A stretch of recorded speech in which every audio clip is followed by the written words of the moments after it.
Ein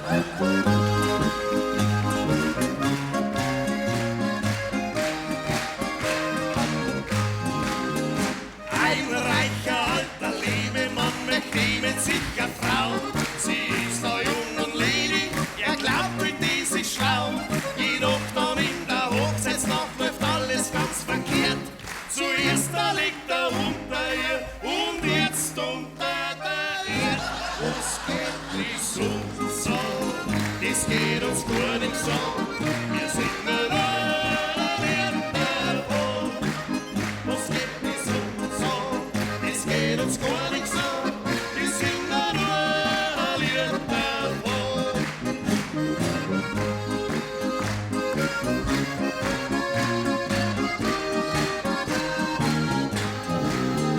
Meine Frau, die kriegt ein Kindl und bald noch ist so weit. Als ich das habe erfahren, oh mein, war dieser Freit. Jetzt ist das Kind geboren, schaut wie der Postkutschier.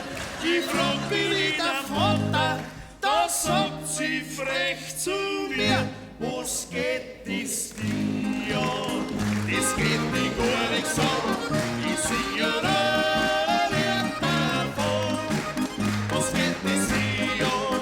Das geht mir gar nicht so, ich sing ja noch nicht davon.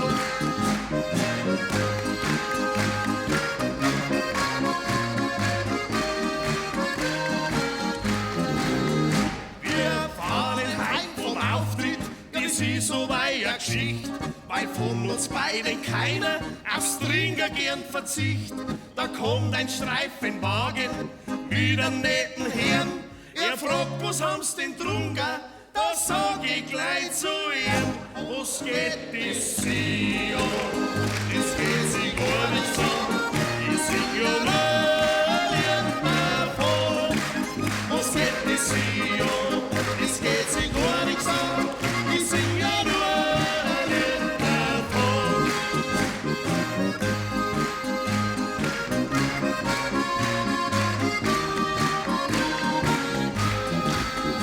Drum haben wir einen Chauffeur jetzt, der ist doch ganz verreckt.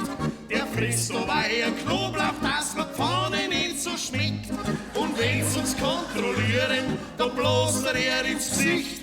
Da sagen die zwei Beamten, das interessiert uns nicht. Was geht